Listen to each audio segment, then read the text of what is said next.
Welcome to the Ditzy Chicks with Jaymie and Mary. I'm Jaymie. I'm Mary. Uh-oh. Stinky. Stink. Whoa. That worked. You know, I kind of need to lower mine too. God, I should have fixed this earlier. Oop, wrong way, asshole. A derwigger. So I got really excited the other day because I found this chick on TikTok, and she was just talking about, or in this interview, she was talking about how the home improvement shows are ruining houses. And I'm like, yep, I can dig that. Like, I understand, and I feel the same way. As much as I love decorating houses and renovating stuff, I love that shit. I live for that shit. But I agree with her. Like, all of it, just the brutalist gray all the time. Like, just stop. So Minimalism. yeah, and I like minimalism to a certain extent. I have to have it in certain areas. Minimalism has to be done right, just like maximalism. Yes.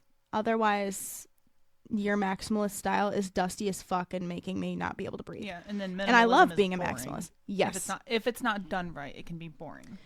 Yes, it can be boring and unfulfilling. So I was listening to her. I'm like, I understand this chick. I connect with her in a certain way, and I'm like, maybe she's like a Scorpio rising like I am, or she's just a Scorpio because I already connect with Scorpios. And then I'm like, you know, maybe she's a Cancer too. I don't know. I feel like I connect with her and this energy that she's emitting right now in this little interview.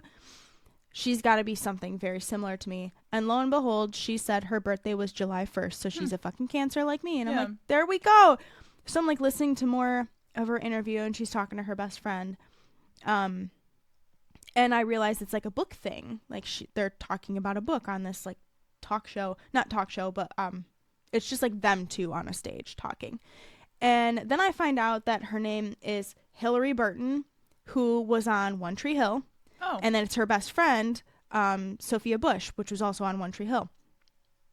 I never watched One Tree Hill. My husband actually watched One Tree Hill. Okay. And the only thing I knew about One Tree Hill was that Chad Michael Murray was on there.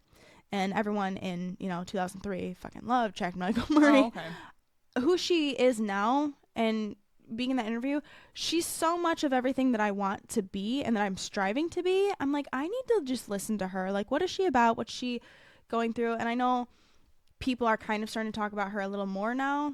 I think she's coming into the light more. I think she had to take a step back from Hollywood and LA life and figure out what she wanted to do. Yeah. The more I learned about her, the more I was like, yeah, I'm behind her. I think she's a good person to follow. Mm-hmm. That's a person that's, a celebrity, if you will. Yeah. And then I find out that her name is not Hillary Burton anymore. It's Hillary Burton Morgan, because her husband is Jeffrey Dean Morgan.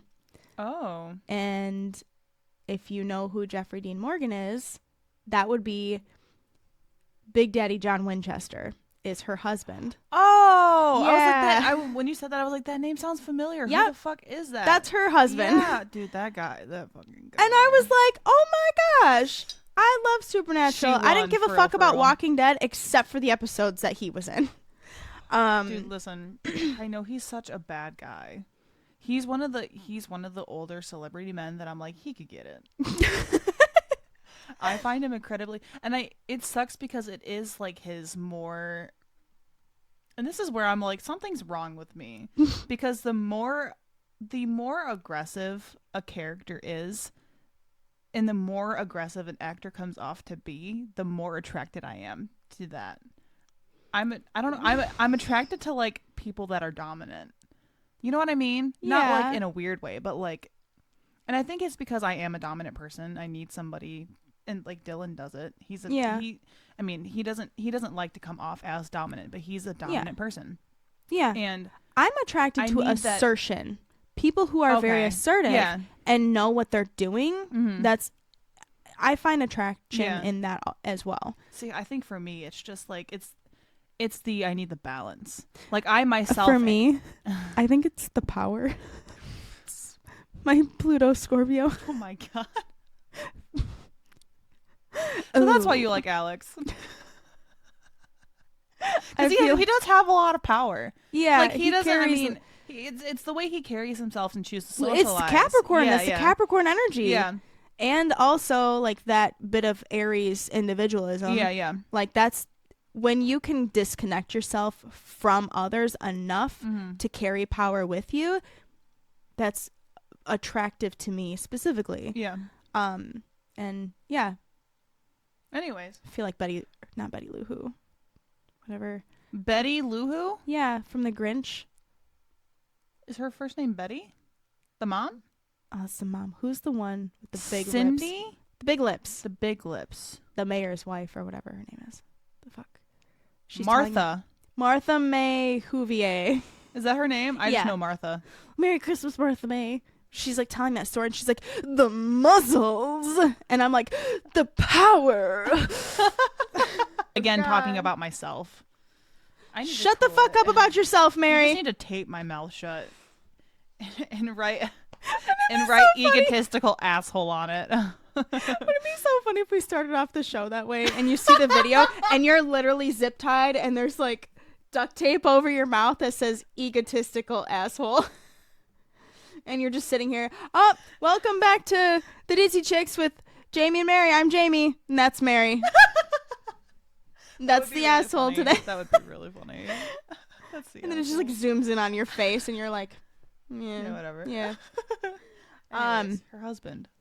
Anyways, so yeah, I find out that that's her husband. Yeah. I found out that she went through a lot of self-growth and everything throughout, she's in her 40s, but she's like, I'm growing out all my gray hair. I'm gonna be this beautiful mom witch who just lives her life the way she wants to, and I'm creating things for my children. And I'm like, this is so fucking magical right now. Yeah. And then she's like, yeah, we bought a 100-acre farm in upstate New York, me and my husband did, and that's where we raise our kids and have our little hobby farm homestead. Aww. And then I'm like reading like about her, and apparently in the town they live in, and I got this off of like the Amazon when I bought her book, but it said that they bought the town's old candy store and like renovated it, and that they run that with their best friends Paul Rudd and his wife. And I'm like, what the fuck? What's going on here? I love that. How do you people know each other? Dude, I always wonder how celebrities like get in touch with each other. Yeah. Like, how the fuck did Taylor Swift get in touch with Travis Kelce? I know. How did that relationship What the start? Fuck? Like there are some people where I'm like, how do you know each other? Yeah, like you weren't on anything with each other. You what guys the hell? are on two different sides of like the celebrity spectrum. Yeah. I know there's the TV here? show people and then there's the movie people. Yeah. You don't intertwine except for Jack Black. He intertwines. But also like I just find it so funny that it's Jeffrey Dean Morgan and he marries a witch. Yeah. She's got crystals and altars all over her house. Wow. And he's like, oh, what's this? That's my wife. She likes crystals. No, she's an actual witch. Like, you were on this show. You know this stuff. You're supposed to be killing her. You're supposed to hate her. Yeah. But I think it's so funny. Like, I was like, this is the most interesting thing I've read all day. Mm-hmm. And so I'm listening to this interview with her and Sophia, her best friend from the show as well. And they're, talking. I'm like looking at all these or listening to all these interviews. She was on The View talking about stuff. And I'm like, I connect with her so much. I've got to buy this book. So, Grimoire Girl, I'm not paid to promote this. I'm just saying I got it because I was interested. And so far from what I read, I like it. It's simple, it's sweet, to the point, but also she goes off of her own experience in coming to the terms of, what am I leaving for my kids? What am I leaving behind for my children? Yeah. She's like, I've learned so much in my life thus far and so many lessons. And it's part of her spiritual journey going throughout life and discovering all these different things, learning lessons from different women, being empowered by women in her life, and then finding connection with them, and also turning around and empowering other women too. And then taking note, just saving that information for future generations. And so the Grimoire Girl book is like a self-help how-to guide of here's like a slight template, and here's my story. This is kind of what I'm putting together. A grimoire to pass down to my kids. Yeah. And here's a little bit of things that helped me. Maybe they'll help you start to find some kind of inheritance to leave for your children. Because nobody does that anymore. And she has a void of that, where she wasn't ever really close with any of her family. So she doesn't have an inheritance at all anywhere. I would love to look at her 8th house. Yeah. But, and I kind of feel like that way too, where it's not that I don't have an inheritance. It's just that my family mostly never had anything to leave besides the farm. Right. And that can only go to so many people. Yeah. So it's not like you can equally spread that across the yeah, cousins. and you probably could. I mean, if certain people didn't want a part of the farm, then you just kind of do it that way. But and I feel a lot of that void after Mom passed away, where I've got nothing from her that she left me besides her items. Right. And I mean, I want something like she deeper had than enough time to make sure you had something, though. Yeah. She didn't have the time to plan for it. Right. And And that's what I'm trying to avoid. I'm not acting like I'm dying tomorrow, but I do. But you could. Right. And everyone could. Realistically. Yeah. Yeah. Not in a cynical way, but. Yeah. Anyone could. Like, this that's is a the threat. whole thing. You could die tomorrow, you know.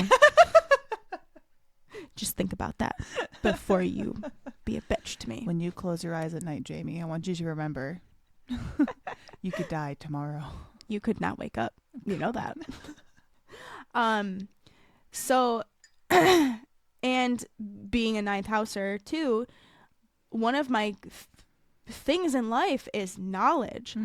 If I can go through my entire life soaking up as much as I can, learning as much as I can, if just to pass it down to my kids so they don't have to spend the time doing that. Yeah. It's already at their fingertips. And I know that might seem like, oh, well, they can just Google it. Like, I'm not going to tell my fucking grandkids, hey, just Google this recipe. No. Well, and it's like, okay, but what if in their lifetime that shit goes downhill? Then what do they have?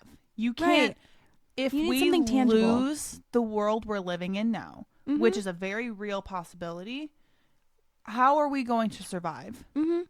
And that's something Dylan and I talk about all the time, because that's the kind of people we are. We're like, what if it all goes to shit? What do we do then? That's why we've been talking. Now that, like, with the tax returns coming off, we're like, we could put some of that towards chickens and get your shed, start getting the chickens going. Dad's been watching a lot of homesteading videos and just like really solidifying living off of ourselves. That's why and it's not just this reason, but a piece of it, that's why I got recipes from my grandma, and I've been trying so hard to get my grandpa's not trying so hard. I've asked a few times. I need to ask again. Getting my grandpa's recipes and just getting recipes from family, because it's a nice little memoir. Yeah. And I like knowing where I came from, because it's little pieces of me passed down from bigger pieces of me. You know what I mean? Yeah. And then, like I said, if everything goes downhill, then you have those recipes and all of that knowledge to survive off of, because you can't rely off the internet forever. That's also how you live on in your future generations. There will come a point where 100 years from now, I'm not even a memory to anyone living anymore. Yeah. And I don't desire to be. I don't desire to be infamous. No. You know, I realize it's not going to happen. I mean, even at one point, nobody's going to remember who Mozart is. Yeah. It's just, that's the way it is. And we don't know what the world is going to turn into in 100 years, but I already care so much about not just my kids, but their future kids and their future kids, that I want to make sure I'm doing something now to leave for them, because obviously we all know not everyone is going to leave money anymore. the way the specific country of the United States works, you get taxed the shit out of houses that you're deceased to leave you. It's the death tax, the whatever. They will take your stuff. Mm-hmm.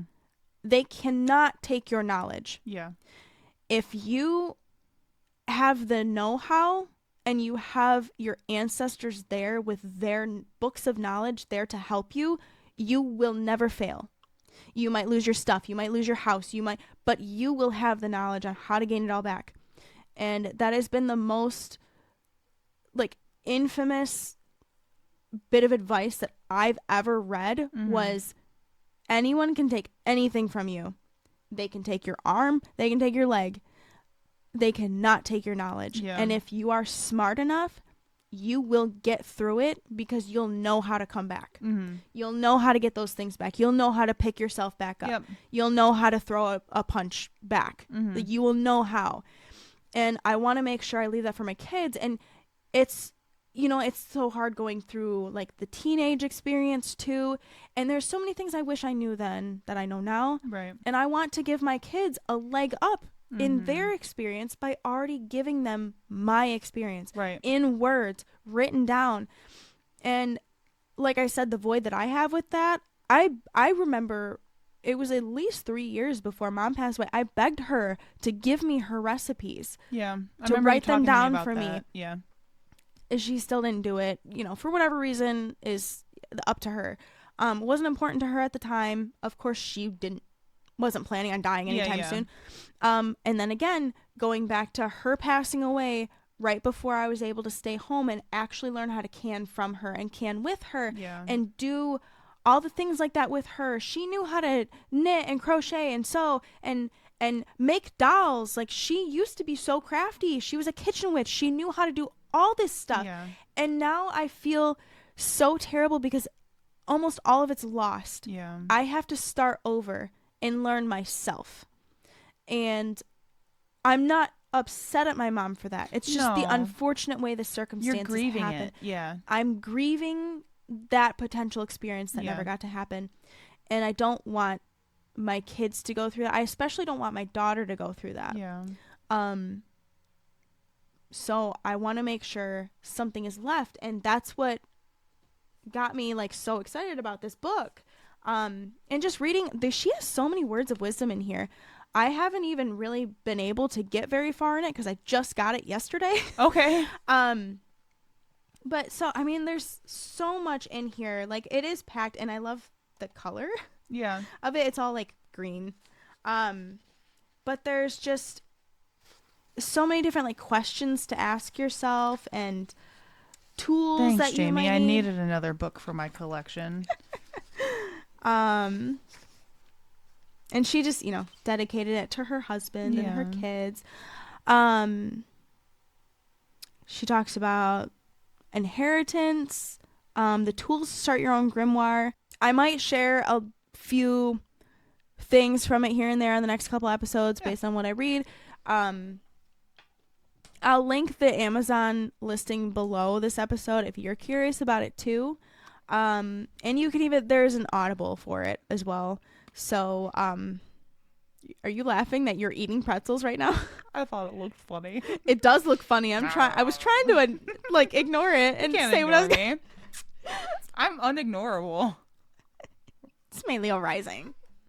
Don't ignore me or I'll kill you. No, it's because I'm annoying. It's fine. Come on, Jaymie. You should know this. You talk shit about me. That's right. I'm a dirty shit talker about you. To people that I don't know. Mm-hmm. But the things I wanted to touch on real quick. Her whole interview about the book and what her and her friend were talking about, just about like life stuff. That's on YouTube. I'll link that below as well. She talks about finding your muses a lot, which I thought was really interesting. Ooh. Because she said like in her like 20s and stuff, she was around a lot of bands and she thought it'd be so cool to be somebody's muse, like, oh, I'm gonna be the muse or whatever, and then she was like, fuck that. I'm going to find my own muses and I'm going to be my own muse. Yeah. I'm going to do this shit based on my own inspiration and own whatever. And I thought that was so cool. And I'm like, she's got a point. You look around your life, who are your muses? Who are the people who like completely ignite the creative spark in you? And if you have some people around you that don't do that, why are they around you? Yeah. I'm like, that's so... And I've had people in my life where I'm like, I feel nothing when I'm around you.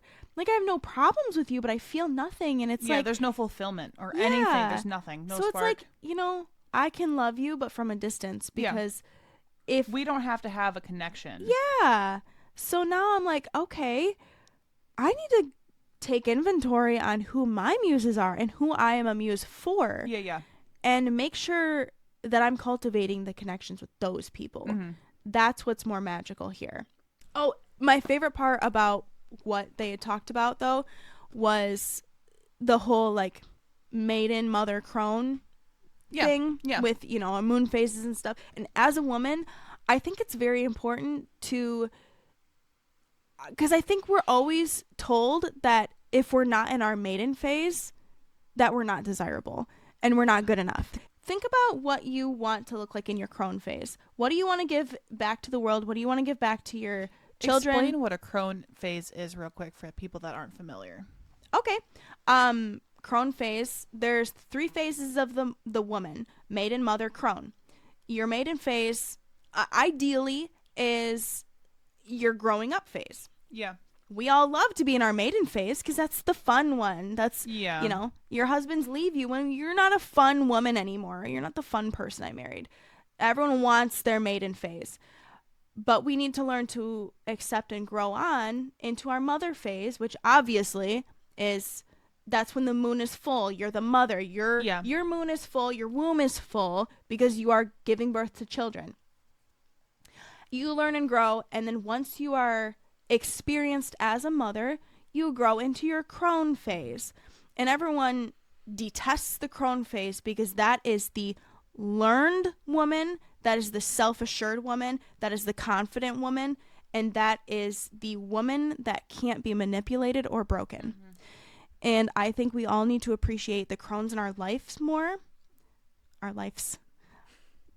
Our crones that we have around us more. And we need to appreciate that at one point or another, we will be growing into our crone phase. And we can all do that gracefully and with time.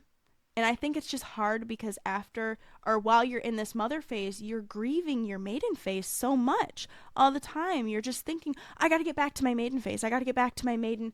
I got to slim back down to my maiden phase all the time. And nobody ever says maiden phase, but like that's really what you want. You want to bounce back. You want to be your fun young self again. And that phase has ended. You have grown. And you need to... See, I'm having such a hard time relating back to what you're saying because I don't grieve who I used to be. I don't care about her anymore. And there's a lot of women that don't. Yeah. But not everybody's going to relate to that. We're supposed to grow and we're supposed to change and we're supposed to evolve into different people.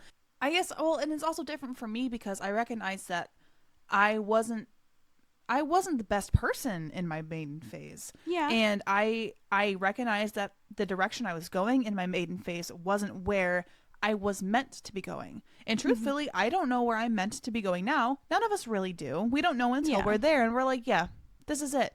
But I recognize as being a completely different person than I was when I was a teenager in my maiden phase, I am more comfortable as this version of me.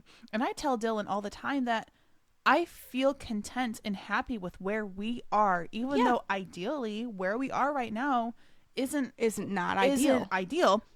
But I have a loving family. I am married to an amazing man. I have a beautiful baby girl, and I feel so at ease where I'm like, this is it. This is where I'm meant to be. So I guess if you're not in that phase of your life yet, I can understand why reflecting on your maiden phase and missing her could be, a big aspect. But for me personally, I'm like, why? Especially when your maiden phase person wasn't. When she was like self-destructive and stuff. I believe, and this is going off of my own personal experience as well, that if you were mistreated in your maiden phase and didn't have the opportunity to enjoy it as it was, you will grieve it. And that's what happened to me. That makes sense. I didn't actually get to be a full, fun, responsibility-less maiden. You didn't get to be carefree. Right. I was in a toxic relationship, and I had a child in that toxic relationship, and I was only loved for being a maiden in that relationship. So when I entered my mother phase, that's when everything didn't get ruined. It was just, that's when it really showed that it was a toxic relationship, because I wasn't appreciated in my new phase. Okay. And I was constantly that's the difference for me too. belittled and berated for not being back in the other phase. Okay. So it really is the environment that you're in too, and everyone's journey is different. Mm-hmm. So in your journey, you were able to be a mischievous little maiden. Shithead, yeah. Yeah. But then you were able to enter into a healthy relationship and enter your next phase in a healthy environment. And I think what helped me too, though, is that Dylan was there when I was in my maiden phase. Mm-hmm. He was there to see me be the fun, mischievous person that I was. Yeah. But he also, so he loved me and recognized me in my maiden phase, but also could see the mother in me. Yeah. And helped me grow into that mother. Mm-hmm. He helped me, not only did he recognize it in me, he helped me recognize it in me. Because before Dylan, I never saw myself having kids and getting married, because I didn't think, this is going to sound so cliche, I didn't think I was worthy of it. Yeah. I didn't think anybody would love me that permanently, because nobody had. Yeah. For everybody in my life, I was only a temporary solution. Or if I wasn't to them, I only felt that way. And that's something Dylan and I were talking about, I think, last night, was where I dated a lot. Yes. But it was because, how did I word it? See, I did date a lot, but it was only like a few weeks at a time. So I don't consider them like exes, because they weren't permanent. But it's because I didn't see any future with them. So I'm like, why would I waste my time? I was always dating for permanence. Yeah. But I never got it. I never got it back until I had him. So, but he going back on track, he was there for my maiden and my mother phase. Yeah. And that's when you will be there for my crone phase. Yeah. And then that's where you can appreciate yourself more when you get into the next phase. But when you're constantly told that you're not good enough anymore in your next phase, and are told that you need to go back to your previous phase, that's what fucks up our whole society. Here's my thing that we'll leave you with, is what you said. You had a friend that misses a previous you. And my thought was, we all have ghosts in our lives, but they are our previous selves. Yeah. How many ghosts are haunting you still? How many of your previous selves are haunting you because they weren't served properly, they weren't treated properly? And how many of those ghosts do you need to put to rest? And that is something I will be working on within myself over the next couple months. That's a good shadow work prompt. Yes, it is. There you go. If you do shadow work, use that as a prompt. Yep. Answer that. How many ghosts are still haunting you in your life that are your previous self? And how many of those ghosts not necessarily just haunt you inside, but also get brought up by external people? Yeah. How many times are people expecting a ghost of you and not accepting the you that is now? Yeah.